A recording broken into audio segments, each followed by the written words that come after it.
Voltamos, Brasil, com Levi Fernandes fazendo perguntas agora, porque ele tem curiosidades, que a gente está falando sobre longevidade, não é isso, Levi? Sim, a questão da reposição hormonal que você falou, ela queria me pegar porque aqui no intervalo nós estávamos falando bastante besteira. Nossa, ninguém falou nada então, aqui. Então, assim, a questão da reposição hormonal, tanto na questão do homem e da mulher, como que o homem já começa a perceber que ele precisa fazer essa reposição? Quando começa a sentir muito calor fora da época, quando não tem aptidão sexual, não é? O diabetes também é um dos fatores que ajuda a não ter, né, doutor? Na verdade, é um pouco diferente. O homem só procura o médico quando altera a libido dele.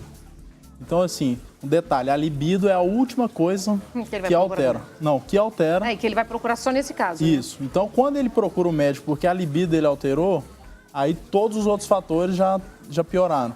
Memória, cansaço, fadiga, a barriga começa a aumentar, a mulher começa a falar, você tá muito chato, você só tá reclamando, você não é a mesma pessoa mais, entendeu? Começa a perder massa muscular. E aí, por último, ele diminui as ereções de manhã, que todo dia ele acordava ereta, a esposa gostava. E aí, de repente, essa ereção matinal aí, hein? Quando todo mundo fala assim, tesão de mijo, né? Isso. Desculpa o português, mas sempre se fala. É normal? Todo homem acorda com ereção? Não? O que fisicamente acontece? O normal é para acontecer isso, né? Acordar com ereção de manhã cedo. Mas se ele não tem, pode ser alguma coisa hormonal que está alterando e precisa ser investigado, né? Mas eles brincam que a próstata estimula a parte sexual e o homem amanhece com ereção, né? Mas sim, é uma brincadeira, mas tem que tem que ser investigado também. É o que eu te falei, o normal é ele amanhecer com ereção de manhã, entendeu? Então, a parte da libido, a última coisa, e da ereção que deve ser investigado. E a reposição hormonal pode ser feita também muito antes da andropausa ou da menopausa? Com certeza. Quanto antes for feito, né? Quanto antes for feita essa suplementação, eu estava explicando para o Levi nos bastidores. Levi tá curioso, né? Ele dá uma pergunta só antes dos bastidores. Pergunta agora, Levi. Não, é sobre essa questão, porque hoje em dia as pessoas elas buscam ter uma qualidade de vida, né, melhor, uma alimentação. Tá vivendo mais também, sim, né? Sim, mas de tudo isso depende da questão de hormônios, que é aquela questão que você estava falando, dos hormônios bioidênticos, que é um processo natural. E hoje em dia tem muita gente que faz suplementação, essas coisas, só com hormônios sintéticos, que é o que acaba causando e que nem todo mundo maior, pode usar o sintético, né? Pessoas que literalmente usam anabolizantes também, né? Anabolizante explica só a diferença do bioidêntico com o sintético para as pessoas de casa entenderem, doutor. A diferença é que o isomolecular, que é o bioidêntico, é um hormônio como se fosse produzido pelo nosso próprio corpo, entendeu? E o sintético é produzido pela indústria farmacêutica, né? Então, assim, tem uma molécula diferencial, é um hormônio também, mas é desenvolvido pela indústria farmacêutica e é comercializado numa drogaria normal, entendeu? E, às vezes, tem que ter o acompanhamento, então ele pode trazer alguns malefícios para o nosso corpo, mas também é um meio de fazer reposição hormonal. Você consegue fazer, entendeu? E a pergunta do Levi é pelo bioidêntico, a diferença é que é como se fosse produzido pelo seu organismo. Então é suplementação que você tá dando ali. E o que as pessoas confundem, que ele falou de anabolizantes, é quando eles usam os medicamentos, não estou contraindicando o da farmácia tradicional, é que eles usam a dose maior, então eles fazem ciclo e isso é proibido, tá? Então vai agredir muito o organismo da pessoa. Então ao invés de ajudar ela a fazer a suplementação hormonal, ele vai piorar o quadro dela, porque vai usar por um pequeno período ali e não vai ter consciência, não vai ter um acompanhamento de alguém que entende para causar o benefício para ele, igual nessa foto ali. Essa foto maravilhosa, que olha só, já fecha nessa foto aí, Cauê. Falando do que você disse, qual o segredo da longevidade, quando deve começar o quanto antes. É o que eu estava falando antes, o segredo de você estar bem, estar ótimo, é justamente isso, é você ajustar no seu corpo, ver as reais necessidades que ele precisa, você faz esse ajuste e você sempre vai ficar bem. É o que eu falei.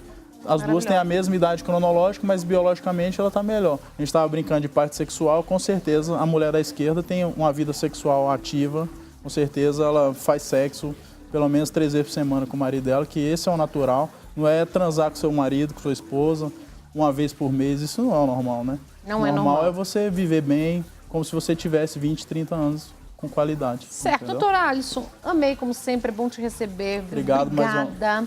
Redes sociais, você pode deixar pra gente? Assim, eu vou passar da clínica, né? Vamos lá, a clínica aqui. Clínica Longevier é o Instagram, o telefone 4564-2896 e 95255-2990. Esse é de São Paulo, da Paulista. De Palmas, Tocantins, um abraço meus conterrâneos aí. Um beijo pra todos. E semana que vem eu tô em Palmas atendendo. Lá de Palmas é 63-3215-3939. Obrigada, Nani, viu? obrigado Boas mais uma festas, vez. Valeu para você também. Um ano maravilhoso. Para todos nós. Obrigada, obrigado. querida. Vou agora saber o horóscopo. Quero saber o que Olha o que o signo de Virgem pode esperar para essa semana. Virgínia Gaia. Tudo bom, Nani? Aí, olha, a Virgem tá especial essa semana, hein? Tá? Que delícia. Que coisa. Você é virginiana também? Outra virginiana. Olha aí, tá Adorei. vendo? Vamos lá. Primeiro eu quero saber o céu. Como é que tá o céu essa semana, Virgínia? Nani, lua nova vai se intensificando essa semana. A gente teve uma lua aí bastante intensa no último dia 7, que vai ficando aí cada vez maior, cada vez mais intensa. Chegando à fase crescente, Nani, no sábado, dia 15. E nisso a gente tem, junto aí com essa lua que vai ficando cada vez mais forte, a gente tem o ingresso de Mercúrio no signo de Sagitário, ajudando a gente a entender as nossas crenças. Momento de fé, né, Nani? Muito forte. Entender crenças, entender fé, até estudar um pouquinho esses temas. Muito legal da gente falar um pouquinho de tradições natalinas, por exemplo, já que a gente está chegando nessa época do ano. E outra coisa também, Marte, que é o regente da ação, tá ali, assim, eles estão juntos, uma coisa que a gente chama na astrologia de conjunção, Nani. E isso, Marte e Netuno juntinhos no céu, ajudam a gente a agir com compaixão. Hora excelente para perdoar antigas mágoas e seguir em frente. Tá certo, maravilhosa. Vamos lá então, começando com Áries. Os arianos estão no momento super sensível, Nani. Sensibilidade em alta, intuição também. Então, segue o sexto sentido aí, ariano. Bom momento também para ampliar horizontes, perceber as coisas para além da superfície. Outra coisa boa também para você, ariano, cuidar da saúde, hein? Semana boa é para isso. E os taurinos? Os taurinos, Nani, estão com sentimentos super profundos, por isso que eles têm que tomar um pouquinho de cuidado com sentimento de posse e apego. Regente deles, o planeta Vênus, entrou no signo de Escorpião e faz com que eles fiquem muito intensos, muito sexys, mas assim um pouquinho ciumentos, tá? Tem que tomar cuidado com isso, né? Mas semana ainda assim é boa para os relacionamentos, é bom para estar com gente querida. Cuidado, claro. Gêmeos. Os geminianos, olha só, tá num momento muito bom pro geminiano fazer boas parcerias, especialmente no âmbito profissional. Geminiano, você quer algum parceiro, alguma pessoa bacana do seu lado, alguém que te ajuda a crescer no ambiente de trabalho? Semana muito boa para isso, tá? Saiba estabelecer boas relações para você poder crescer e, aliás, também colocar em prática aí seus planos de longo prazo. Câncer. Os cancerianos, Nani, estão numa semana cheia de compromissos. Canceriano, quanta coisa que você quer fazer. Semana ali de você também querendo ajudar e também podendo ser ajudado. Então, saiba ouvir bastante aí as pessoas em meio a tantos compromissos, tá? Outra coisa também, canceriano que quiser cuidar um pouquinho mais da alimentação, cuidar um pouquinho mais do corpo, semana também é boa para isso. E claro, compartilhando sentimentos ali, ajudando os outros, porque ele tá muito bom para colaborar. E os leoninos? Nani, leoninos estão super sensuais, sensualidades em alta, tá? Está num bom momento para o leonino entender como que estão os relacionamentos dele, alguns padrões de relacionamento. Então, para você, leonino, se tem alguma coisa nas suas relações afetivas que não está saindo do jeito que você gosta, presta atenção, porque talvez tenha um padrão aí para você perceber, entender melhor e até modificar se você quiser, tá? Também saiba ouvir e influenciar na medida certa. Para nós agora, né, amada? Virgem. Nani, semana de intimidade, olhar para as relações familiares e para a intimidade ali, né? Virginiano, momento bacana para poder, assim, olhar as relações mesmo, tanto de família, Nani, quanto o amor, tá? O amor tá forte ali pros virginianos. É hora de entender. Celebre também boas alianças e parcerias, mas no âmbito dos afetos. Nani, é hora de acreditar no amor, hein? virginianos essa semana. Esse pé no chão. Essa terra precisa de um pouco pro ar, né, Levi? Todo sistemático, todo ali, né? O virginiano detalhista. Semana tem que pedir para acreditar um pouquinho mais. Vou acreditar. Libra! Semana agitada para os librianos, Nani. A vontade é de engolir tudo e ter milhares de compromissos. Só que cuidado, libriano, para não assumir compromissos demais. E outra coisa, perceba que você não controla tudo nessa vida. Ninguém controla, tá? Semana boa também para ampliar conhecimento. Vamos ler um livro, fazer um curso, eventos bacanas. Bem bom. E para vocês, Levi, Virgínia? Agora é o melhor signo, né?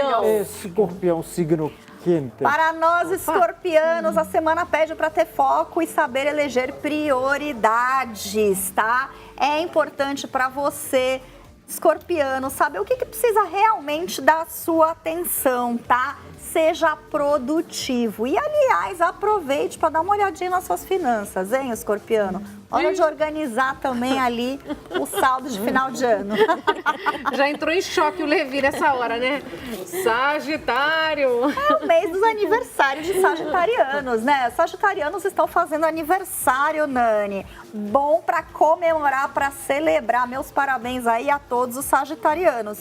Bom momento para o sagitariano entender e até planejar ali coisas para o longo prazo, pensar também na carreira. E olha só, sagitariano, o ano é para crescer, hein? Então esteja preparado, porque você abre um ciclo bem importante na sua vida. Tem aniversariantes, Levi Fernandes? Nossa, ninguém faz aniversário? Isso aí não, hein? Capricórnio. Semana que vem é Dorian Martins.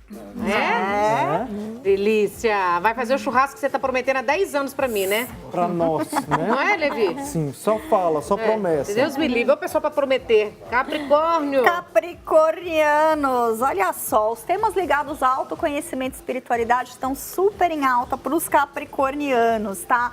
Momento de você olhar um pouquinho mais para si mesmo, capricorniano. Entenda suas emoções, entenda como você tá internamente, tá? Para que você consiga lidar melhor com as pressões externas, tá? Acho que vai estar naquela coisa ali de querer fazer tudo, querer dar conta de tudo, aquela síndrome de responsabilidade do capricorniano. Pega leve, hein?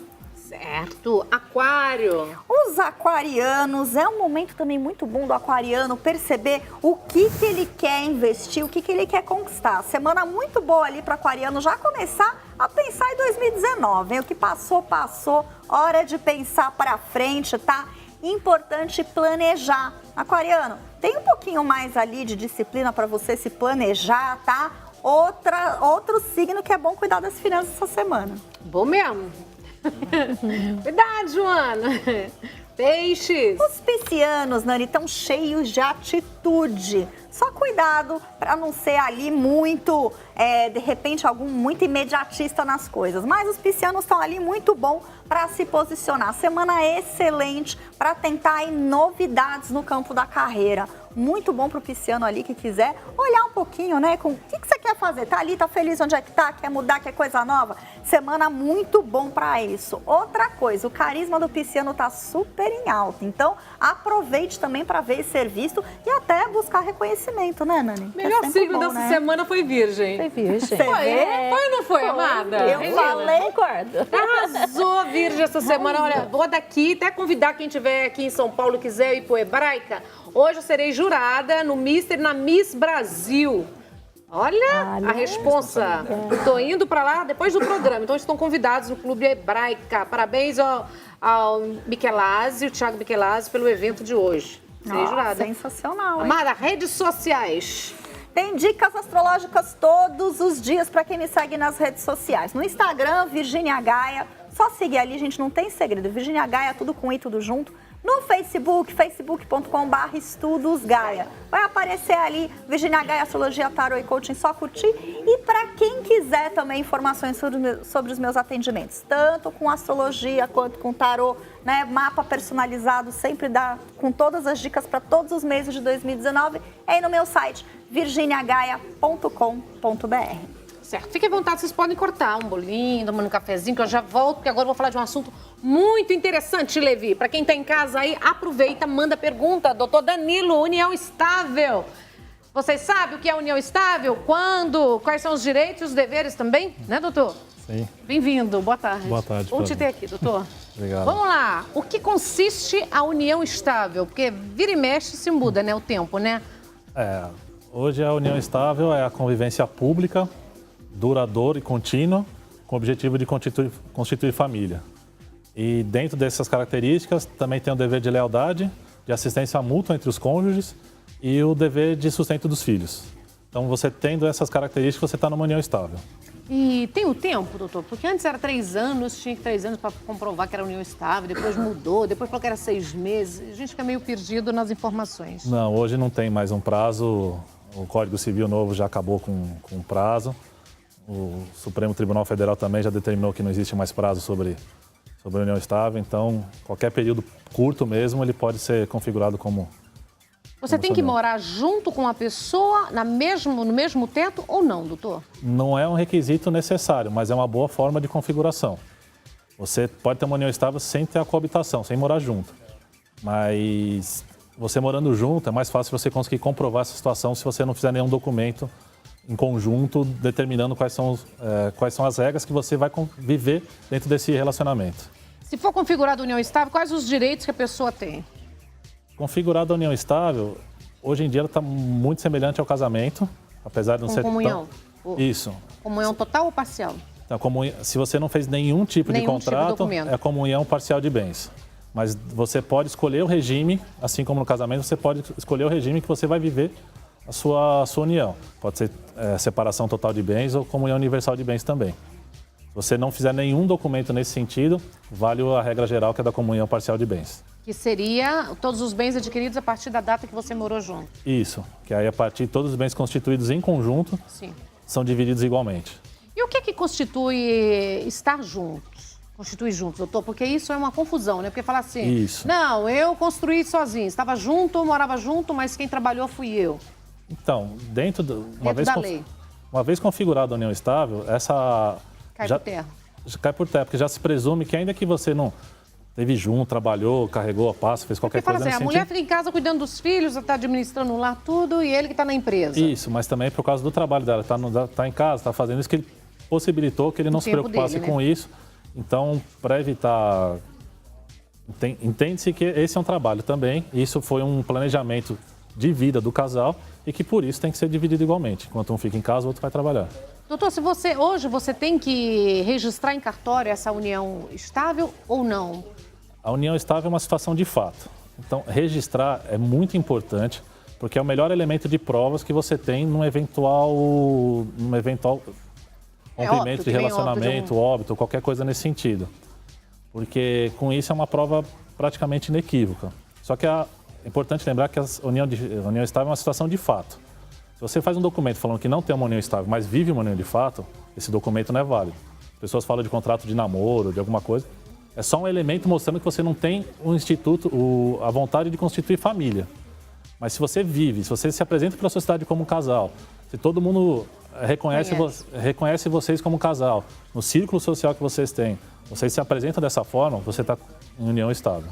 Doutor, só uma pergunta. E casais que vivem a união estável e que, de repente, a pessoa arruma, por exemplo, um amante? Nessa situação, como que fica? Então, uma das características da união estável é a lealdade. Tá? Diferente do casamento, que a monogamia é um requisito, a lealdade... Então, nesse caso de namorada, se houver a lealdade, se for um relacionamento aberto, mantenha-se união estável. Se ela tiver uma amante e que tiver o rompimento, separa-se e os bens adquiridos na constância divide-se meio a meio e a pessoa pode ver. Existem situações de uniões paralelas. Você tem 2 uniões estáveis paralelas. Só que é muito difícil configurar porque se alguém desse relacionamento sabe do outro, ou sabe da outra esposa, ou sabe da outra vida, aí essa pessoa está agindo de má fé. Sabendo disso, ela está dentro dos impeditivos de se configurar a união estável, que é também os mesmos do casamento. Que você não pode, uma pessoa casada não pode casar 2 vezes, uma pessoa casada dentro da união estável também não pode ter 2 uniões estáveis. Então, configura-se quem que vive, a pessoa que vive no mesmo lar. Né? Sim. Certo, doutor. Tem perguntas para você com o Levi. Doutor, diga, Levi. Esses mesmos requisitos para poder provar essa união estável Pode-se usar também após a morte da pessoa também para comprovação? Sim, pode-se reconhecer a união estável após o falecimento da pessoa. Por isso que é importante... Fazer antes um documento. Fazer um documento por 2 motivos. Quando você está nesse tipo de relacionamento, como é uma situação de fato, você fazendo um documento, você deixa claro para todos os familiares, para todo o seu círculo social, qual a sua vontade. E é importante você se responsabilizar pela sua vontade. E principalmente, se você for para uma questão para o judiciário, você tendo um documento... É mais fácil. Fica mais fácil. Mas e se um dos dois, por exemplo, vive em união estável, mas um não quer fazer esse documento? Então, aí consulte um advogado, entenda, converse com seu companheiro, porque no fundo é o seguinte, tanto casamento quanto união estável é um planejamento de vida. Se você está numa situação da sua vida que você acha que você está no relacionamento e outra pessoa não quer, acho que está na hora de vocês conversarem e entenderem por que isso não vai para frente ou por que... Mas e se não quiser só assinar o documento? Você pode fazer uma união estável sozinha, provar que você vive uma união estável ou não? Sim, pode. Como disse, é uma situação de fato. Então, o ideal, se você está na situação, quer continuar de jeito, mas não quer fazer um documento, então segue-se de algumas provas. Fotos do casal, redes sociais, contas conjuntas, testemunhos de amigos, essas coisas assim que normalmente são que configuram, são as provas que o judiciário dão mais valor para a configuração. E vale as mesmas regras também para a união homoafetiva? Sim. E é muito mais importante na união homoafetiva, LGBT, fazer esse documento, porque em casos de adoção, em casos quando tem filhos menores, todos esses direitos adquiridos são muito novos. O judiciário não tem uma linha muito segura sobre como aplicar esses direitos. Entendeu? Então é importante que você deixe bem claro, porque às vezes acontece uma situação que infelizmente é comum, mas um casal homoafetivo, às vezes tem um filho e só tem o nome de um no registro da criança. E quando há uma separação, alguma coisa, às vezes o cônjuge que não está, o convivente que não está na certidão de nascimento, tem muita dificuldade para ter o seu direito reconhecido. Porque chega para o judiciário e fala, olha, primeiro você tem que provar o que você é dessa criança. E às vezes relacionamentos de 2, 3, 4, 5 anos, com convívio direto com a criança, você demora muito para conseguir ter seu direito reconhecido nesse caminho. Então, nesse caso especificamente, é muito recomendável fazer um documento detalhando bem. Doutor, o que é mais complicado hoje nesses casos dentro da união estável? É a comprovação. É a comprovação. É a comprovação, principalmente se tem bens anteriores à união estável, o que foi adquirido. Porque, normalmente, quando há uma ruptura, as pessoas elas agem naquele calor da emoção, né? No valor da emoção, deixa de ser uma coisa racional e as pessoas agem na perda, querendo se locupletar ou ficar de uma forma que ela não consegue entender que fracassou o relacionamento, não ela. Então, ela acaba utilizando o processo como uma terapia que não leva ninguém a lugar nenhum e decisões ruins, normalmente. Bom, relacionamentos que você separou, separação de corpos e não separou do divórcio, né? Sim. Antigo. E você tem uma união estável. Como que fica o quesito bens? Então, aí é bem complicado, porque você tem existe a separação de fato. Uma vez separada de fato, a partir daí você pode constituir novos relacionamentos, tudo. O problema é quando você consegue determinar esse marco. Da separação de fato, anterior à separação de fato, os bens são do relacionamento antigo, divide-se meio a meio. Posterior à relação de fato, da separação de fato, aí os bens dividem entre os novos conviventes. Certo, então essa outra pessoa também Sim. não tem... Ela não tem direito aos bens anteriores, mas o que foi construído após sim. isso, aí sim. Tá, vamos para explicar. Como o judiciário vê esse novo cenário, essas mudanças de comportamentos em relação às novas formas de relacionamento hoje? Então, o judiciário... Está demorado? Está uma coisa mais difícil? Não é que está uma coisa mais difícil. O processo em si é demorado, por causa de toda a nossa estrutura. E assim, como tudo é muito novo, essa nova forma de relacionamento, estamos vendo... Várias formas agora. Né? Poliamor, uniões paralelas, os direitos homoafetivos, que, bem ou mal, são 4 ou 5 anos só que os direitos de casar, de ter todo esse período. Então, assim, nós estamos num período de transição. Então, isso é muito importante que vocês deixem bem documentado e, se possível, procurem outras formas, sem ser o judiciário, de solução do conflito. Hoje existe a mediação, existe a conciliação, existem câmaras privadas que fazem esse tipo de serviço, em que você vai, explica a sua história, um mediador facilita a conversa entre o casal, entre quem está brigando, e a partir dali vocês chegam numa decisão que é feita sob medida para o caso específico. E quando vai para o judiciário, ele se utiliza da lei que serve tanto para o milionário como para a pessoa para a pessoa mais pobre. E o judiciário em si, por mais boa vontade que tem, existe essa dificuldade de entender todas as realidades de todas as pessoas. Então, muito provavelmente a decisão que vai sair no judiciário vai ser diferente de uma da mediação, porque lá eles têm que fazer um geral que já tem algumas formas específicas e na mediação é uma coisa mais específica para a sua situação. Diga, Levi. Eu estava aqui aguardando para fazer a pergunta, mas você já mencionou sobre a questão do poliamor, que hoje a gente sabe que é uma realidade. Sim. E existem casais, tricasais, digamos assim, pessoas que optam por essa convivência. E como que fica isso perante a justiça, perante a união estável? Então, perante a justiça, a tendência é não reconhecer, porque entra naquelas situações de equivalente à bigamia ou uniões. Só que é um fato da sociedade. Não tem como voltar atrás disso. Se as pessoas estão bem resolvidas, então o conselho que eu dou é conversem com alguém. Faça um documento, né? Faça um documento deixando claro, porque no fundo, que provavelmente a justiça vai tratar isso como uma sociedade de fato, como se fosse uma sociedade comercial, entendeu? Entre 3 pessoas. Então, não é a situação. Porque se tiver filhos envolvidos, pessoas envolvidas, até animais de estimação envolvidos nisso daí, existe possibilidade de você também já determinar como vai ser, como é que fica a guarda, como é que fica a visita, como é que fica essas coisas, tanto de filho como de animais. Doutor, o que a pessoa tem que pensar hoje, precisa pensar para escolher antes de casar? Quais o regime mais apropriado hoje que as pessoas estão usando mais? Depende. Isso é uma coisa... Casamento é planejamento de vida. O que mudou? Como que está nos dias de hoje? Não, nos dias de hoje, assim, o bom é que as pessoas estão tendo mais consciência de entender como é que são. Então é importante você conversar e entender qual que é a situação. Por exemplo, vindo de uma família abastada e tem uma herança para receber. Se eu casar em comunhão total de bens, a partir do momento que eu casar, metade do direito da minha família é da minha esposa e acabou. Não tem muito o que fazer. Com comunhão, é? Com comunhão total de bens, é assim. Mesmo os bens passados? Se for em comunhão total de bens, sim. Então é questão de você... que os regimes principais são a comunhão total de bens, comunhão parcial de bens e a separação total de bens. E a separação total de bens, você pode escolher ou para relacionar pessoas que têm mais de 70 anos, esse caso é obrigatório. Você tem mais de 70 anos, quem está no relacionamento, você obrigatoriamente está na separação total de bens. Ah, já entra numa separação total? Já entra na separação total de bens. Mesmo se a pessoa não quiser? Mesmo se a pessoa não quiser, no caso de união estável também. Então, o ideal, que nesses casos, o que é melhor? É vocês conversarem e entenderem. Olha, converse com o advogado para entender quais são as vantagens da comunhão parcial de bem, quais são as desvantagens da comunhão parcial de bem, qual que é a vantagem da comunhão total de bens, qual que é a vantagem da separação total de bens. E dentro disso, existem alguns pactos que você pode fazer que são mistos. Você utiliza algumas características de um regime acumulado com outro. Você vive numa união estável, né? Um relacionamento desse há 20 anos, mas a pessoa, você ainda não registrou, não reconheceu. Sim. A pessoa tá para fazer 70 anos. E aí, se você reconheceu todo o tempo retroativo, se conta na união? Não, conta.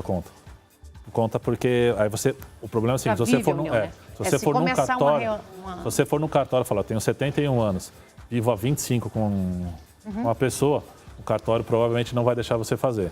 Então é importante que você faça um documento particular reconhecendo, junte todas as provas possíveis que você puder desde o começo do seu relacionamento, deixe avisado a família e qualquer pessoa para falar sobre, mostrando a sua vontade que existe essa união. Doutor Danilo, obrigado. Eu adorei você que esclarece as nossas dúvidas. Você pode deixar as redes sociais? Sim. Facebook é Danilo Romero, procurar lá. E meu site é msromero.com.br. Lá estão os meus telefones, todos os contatos. Precisando, estamos à disposição. Certo. Vou te convidar então para ficar no chá da tarde com a gente, tá? Obrigado. Quando isso, eu vou dar um recadinho e a gente se vê na mesa, doutor. Fica à vontade. Vamos lá, Brasil. Vamos falar de uma coisa boa. Todo mundo gosta, mas a gente fica perdidinho na hora de escolher uma televisão. Não é verdade, gente? Aí eu pergunto para vocês. Olha, eu não sei se é com vocês, mas quando eu fui comprar a minha TV, parecia que o vendedor da loja estava falando era grego. Gente, não entendia nada. Eu pedi uma TV com imagem boa, tecnologia de ponta e que tivesse YouTube, Netflix, simples assim, nessas coisas mais básicas que a gente entende. Aí ele vem e me diz, HD pra cá, PVR pra lá, EPG pra cá, sei lá mais o quê. Então, de verdade, eu quase não entendi nada. Alguém entende? Mas olha aqui, Eu recebi uma dica simples que vai simplificar tudo e vou te ajudar também, vou contar para vocês. Você chega na loja, pede aí uma Smart TV da OAC, assim, ó. Simples assim, gente, é isso mesmo. As Smart TVs da OAC têm todas essas tecnologias, tá? Que eles tanto falam, tem telas de vários tamanhos, o preço, ó, cabe direitinho no seu bolso, viu? Resumindo, as TVs da OAC tem tudo o que você quer. E se você bobear, tem até muito mais, hein? E a imagem maravilhosa, perfeita, impressionante. Parece que você está olhando assim por uma janela, vendo as coisas acontecendo lá fora. Então, você já sabe, né? Para transformar a sua sala de TV num cinema, não precisa de muita complicação não, tá? Simples assim, porque tecnologia não fácil de entender, é só falar com você que você vai entender tudinho, simples assim. Eu vou pro intervalo comercial e eu volto já já no nosso Chá da Tarde. Aproveita e pode mandar a pergunta para o Levi Fernandes, tá bom?